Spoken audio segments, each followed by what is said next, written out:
दोस्तों, सूरह फातिहा कुरान मजीद की पहली सूरत है। जो शख्स भी 3 दिन तक इसका अमल कर लेता है या जिस घर में 3 दिन तक ये सूरत इस तरह पढ़ी जाती है, उस घर में इतना रिस्क आता है उस शख्स के पास जो इसको पढ़ता है, इतना मालो दौलत आता है कि सब घर वाले हैरान हो जाते हैं, सब रिश्तेदार हैरान हो जाते हैं। इतना रिस्क मिलता है कि संभालना मुश्किल हो जाता है।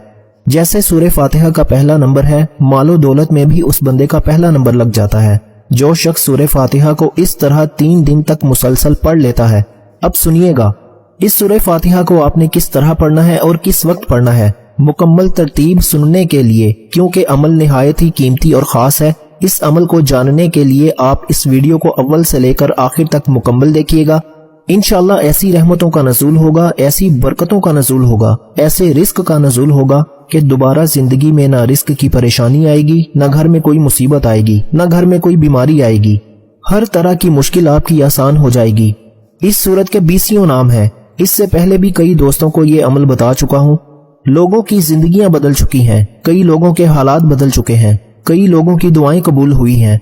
जिस जायज नीयत के साथ इस सूरत को पढ़ेंगे, जो इरादा रखकर पढ़ेंगे, इंशाअल्लाह 3 दिन मुकम्मल नहीं होंगे, 3 दिन पूरे नहीं होंगे, आप हर जायज मकसद में कामयाब हो जाएंगे। अगर कोई मकरूज है तो कर्जे के तमाम बंदोबस्त हो जाएंगे। उसको पैसा कहाँ से मिलना है, कैसे अल्लाह की गैबी मदद आनी है, सारा कर्जा 3 दिन में उतर जाता है। कोई शख्स शादी की नीयत से पढ़े, हर तरह की बंदिशें, रास्ते की रुकावटें खत्म हो जाती हैं, फौरन असबाब पैदा हो जाते हैं। खास बात बता रहा हूँ, इस सूरत के अंदर हर एक तासीर और ताकत रखी गई है। इस एक ही अमल के जरिए आप दुनिया का हर काम कर सकते हैं। और ये अमल जिसके हाथ में लग जाता है, जो इसको अपने काबू में कर लेता है, वो दुनिया में इज्जत पाता है और आखिरत में भी इज्जत पाता है। शोहरत मिलती है, लोग उससे मोहब्बत करते हैं, लोग उस पर भरोसा करते हैं, रिश्तेदार उसके आगे पीछे होते हैं। जो शख्स भी इस सूरत को इस तरह पढ़ लेता है, ये सूरह फातिहा ये मक्का मुकरमा में नाजिल हुई और इसकी सिर्फ 7 आयात हैं।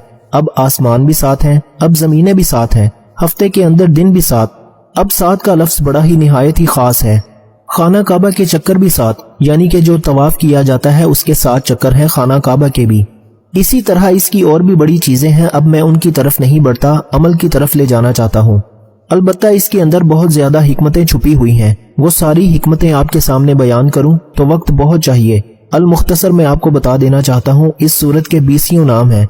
इस सूरत को फातिहातुल किताब भी कहा जाता है। इस सूरत को उम्मुल कुरान भी कहा जाता है, कुरान की माँ। इस सूरत को सूरतुल कंस भी कहा जाता है, सूरह काफिया भी कहा जाता है।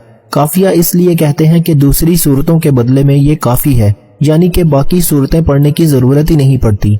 ये तमाम के मुकाबले में आपको काफी है। इस